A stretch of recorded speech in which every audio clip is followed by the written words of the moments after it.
সম্মানিত আশিকি রসুল ও হোসাইনি মুসলমানদের প্রতি আমার সালাম। আসসালামু আলাইকুম ওয়া রাহমাতুল্লাহি ওয়া বারাকাতুহু। সারা বিশ্বের সমস্ত মুসলিম নরনারী জানে যে সালাত ইসলামের একটা 5টা রোকনের একটা রোকন। এই সালাত কারোর মাপ নেই, তবে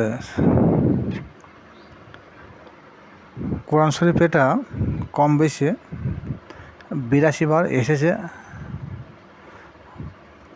আকিমুস সালাত অত জাকাত 50 থেকে 52 বার, আর শুধু সালাতের কথা এসেছে 30 বার। এই দুই মিলে 82 বার আকিমুস সালাত অত জাকাত।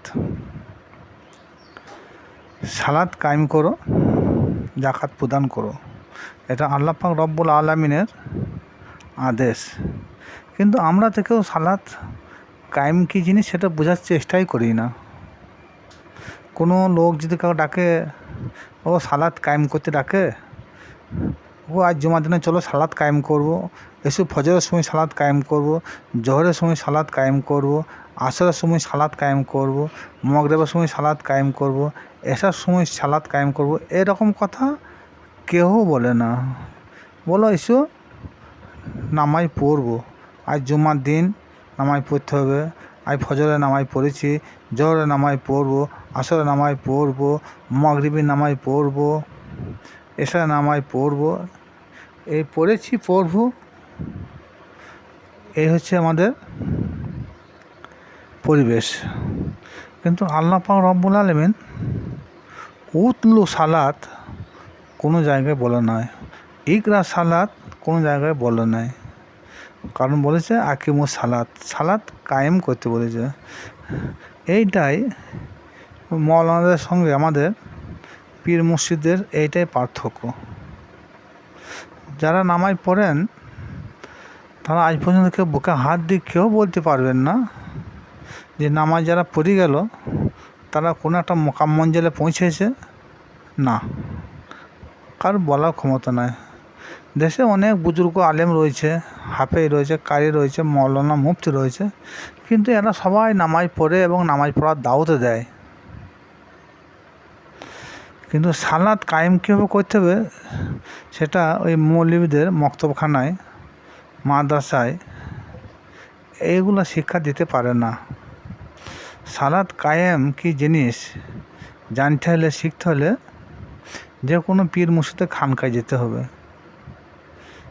তবেই সালাত কায়েম কাকে বলে সেটা শেখানো হবে।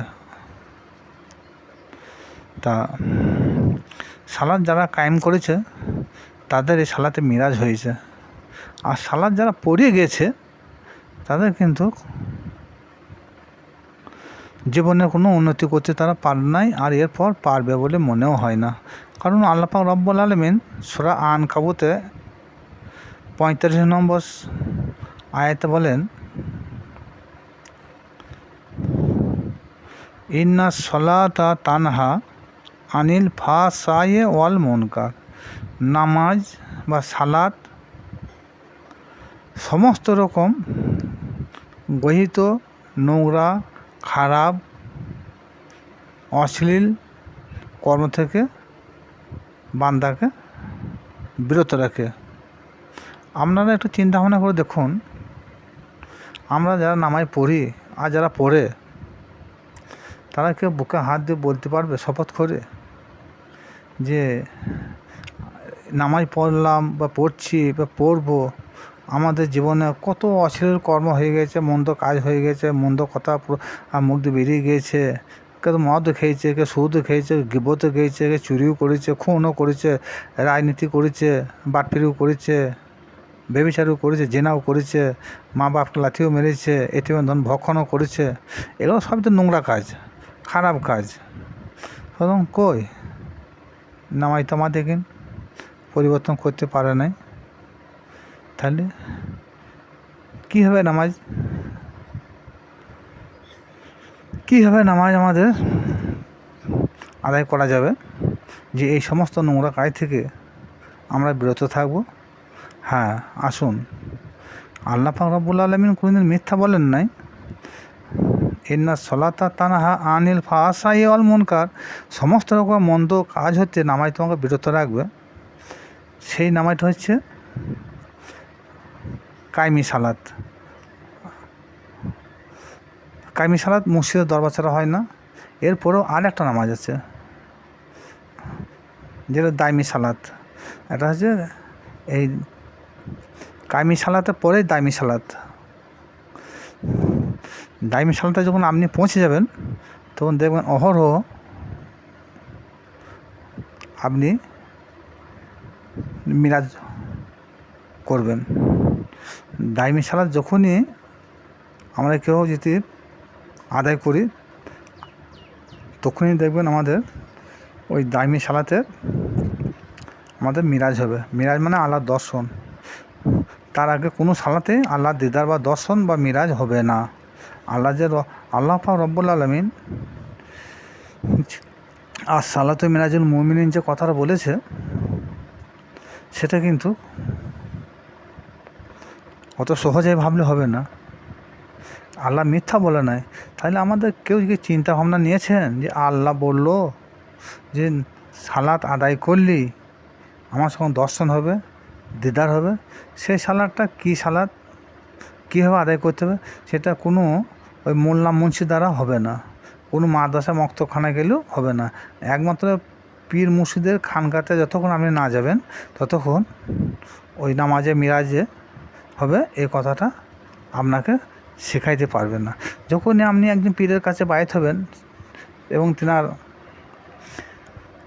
কাছে আত্মসমর্পণ করবেন তখনই মসজিদ আস্তে আস্তে আস্তে আস্তে আপনাকে ওই দামি সালাত আপনাকে শিক্ষা দেবে। হ্যাঁ, কীভাবে সালাতে মিরাজ হবে সেটা তিনি শিখিয়ে দেবেন। তার আগে ওই শিক্ষা কেউ পায় নাই, আবার পাবে না। তা আমরা সবাই কিন্তু পার্থিব জগতে নামাজটাকে শ্রেষ্ঠ ইবাদত বলে মনে করি বা প্রাধান্য দিই।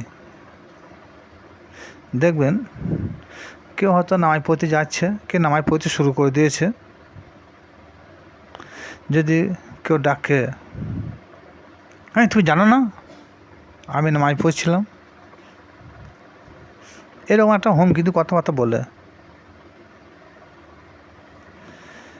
তা নামাজের মধ্যে কোন লোক ডাকলে নামাজ ভেঙে সাড়া দেওয়া কর্তব্য, এটা কারো জানা আছে বা কারো নাই। আশা করি অধিকাংশ লোকই জানে না যে নামাজ পড়তে পড়তে যদি কেউ ডাকে সে ডাকে সাড়া দেওয়া যাবে না। আসুন এই সম্বন্ধে একটা বিস্তারিত হাদিস আপনাদের সম্মুখে তুলে ধরছি। আবু সাইদ ইবনে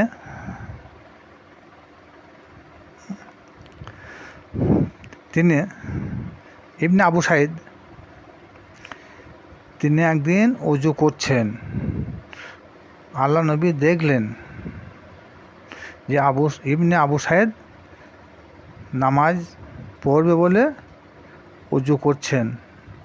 তারপরে তিনি তাকে দেখলেন যে আবু সাইদ মসজিদে গমন করলেন। তারপরে তিনি নিয়ত করলেন। কিছুক্ষণের মধ্যে আল্লাহ রসুল সাল্লাল্লাহু তাআলা আলাইহি সাল্লাম একটু পেছন থেকে ডাকছেন, হে আবু সাইদ। আবু সাইদ কিন্তু সাড়া দিচ্ছে না। আল্লাহ রসুল যে ডাকছেন তিনি নামাজ অবস্থায় শুনতে পাচ্ছেন, কিন্তু আবু সাইদ রসুলের জবাব দেন নাই। রসুল পাক সাল্লাল্লাহু তাআলা আলাইহি সাল্লাম তেনার কাছে ডাকছেন, কিন্তু তিনি শুনতে পাচ্ছেন ঠিকই, কিন্তু তিনি নামাজ ভেঙে আসতে পারছেন না এবং তেনার কথায় উত্তর দিতেও পারছেন না। বেশ কিছুক্ষণ পর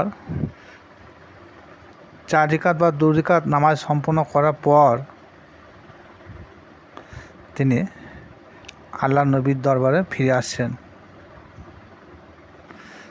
আবু সাইদ বিনয় হালে বলছেন, ইয়া রাসূলুল্লাহ, ইয়া হাবিবাল্লাহ, আপনি আমাকে ডাকছিলেন? বুঝি না, আমি তো তোমাকে ডাকি না এখন। ইয়া রাসূলুল্লাহ, ইয়া হাবিবাল্লাহ, হ্যাঁ, আমি যখন নামাজ পড়ছেন তখন আপনার কণ্ঠস্বর আমি কয়েকবার শুনতে পেয়েছি। হ্যাঁ, তখন ডেকেছিলাম, এখন তো আর তোমাকে ডাকিনি। ইয়া রাসূলুল্লাহ, আমি তো তখন নামাজরত অবস্থায় ছিলাম, কী করি নামাজ ছেড়ে আসতে পারি? আল্লাহ রসুল সাল্লাল্লাহু তাআলা আলাইহি সাল্লাম বললেন, হে আবু সাঈদ, তুমি কি জানো না, তুমি তো কোরআন হাফেজ, তুমি হাদিসের হাফেজ। আল্লাহ পাক রব্বুল আলামিন কি বলেছেন? কি বলেছেন? ইয়া আইয়ুহাল্লাযীনা আমানুস্তাজিবু লিল্লাহি ওয়া লিররাসূলি ইযা দাআকুম লিমা ইউহয়িকুম। হে ঈমানদার বিশ্বাসীরা,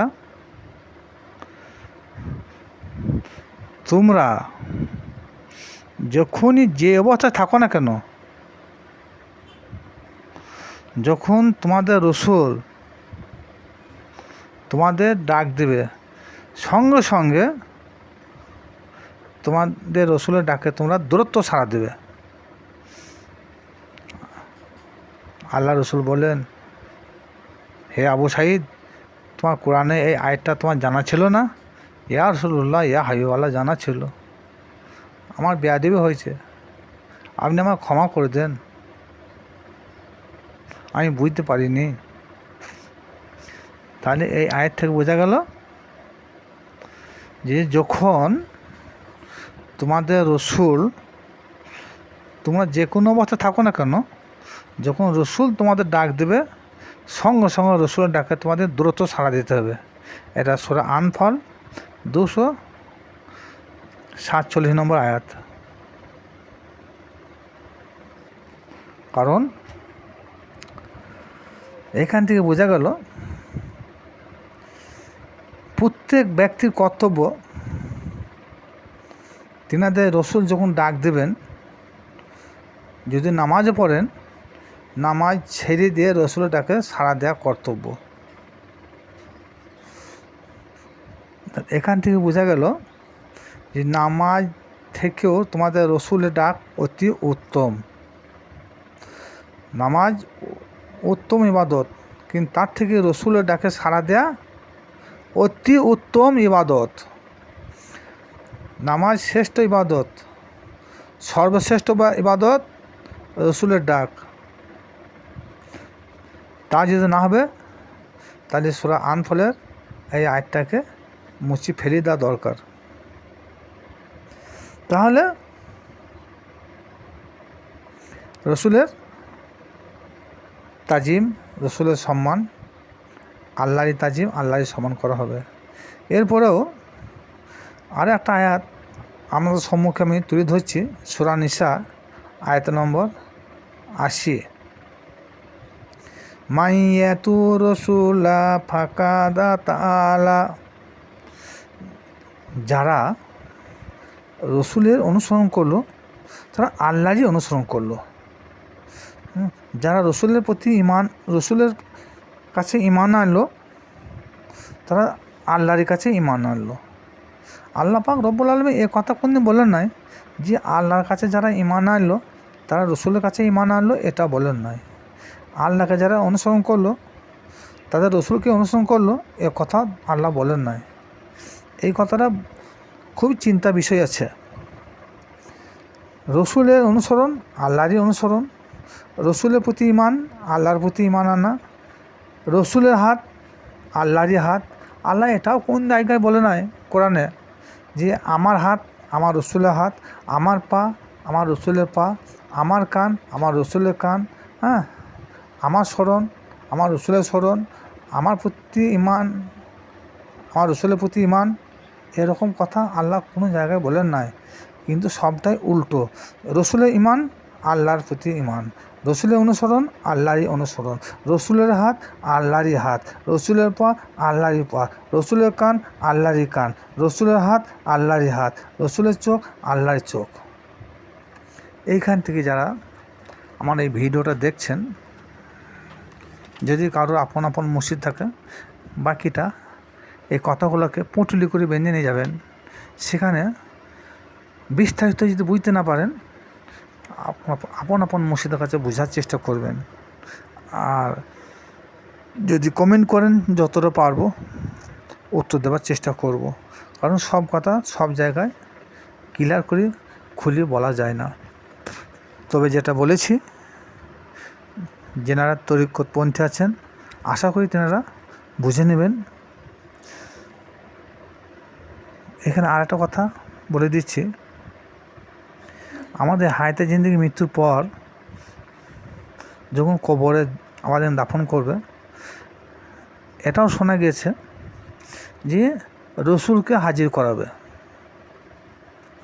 তাহলে কবরে রসুলকে হাজির করাবে। আবার বলেছে মিজানের মাঠে সেখানে রসুল হাজির থাকবেন, পুল সিরাতের ধারে ওই সেখানেও রসুল হাজির থাকবেন।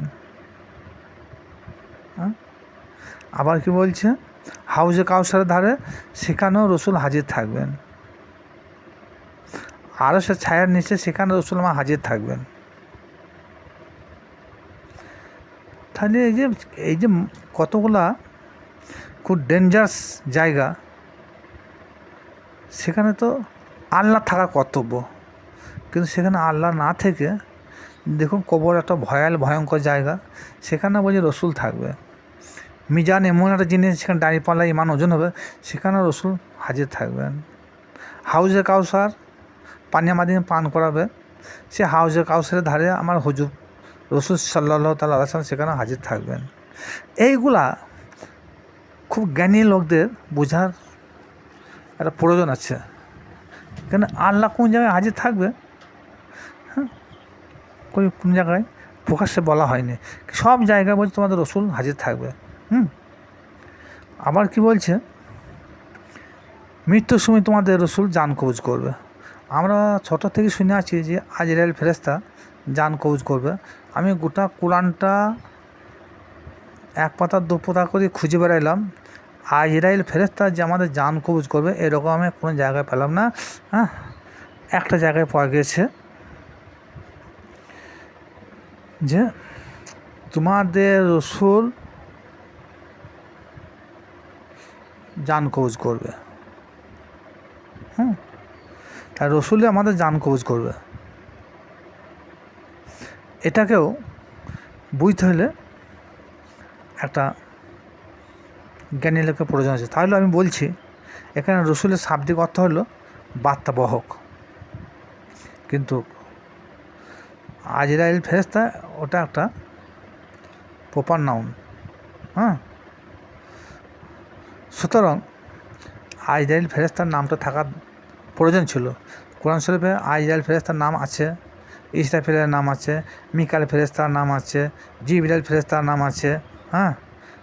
সমস্ত ফেরেশতার নামই প্রকাশ্যে পাওয়া যাচ্ছে, কিন্তু জান কবজ করা ফেরেশতা প্রকাশ্যে আমি কোরআন শরীফে এক জায়গায় পেলাম না দেখতে। আর কারো যদি জানা থাকেন আয়াত নাম্বারটা বলবেন, হয়তো আমারও শিক্ষা হবে, আমার জ্ঞান বাড়বে। আর আমার এই ভিডিওটা যারা দেখছেন, যদি ভালো লাগে বেশি বেশি করে শেয়ার করবেন ও লাইক করবেন। আর যদি কিছু ভুল থাকে, মানুষ মাত্রায় ভুল, কমেন্টে জানাবেন, যতটা পারবো শুধরে নেওয়ার চেষ্টা করব। ওমা আলাইনা ইল্লাল বালাগ। খুদা হাফেজ। আসসালামু আলাইকুম।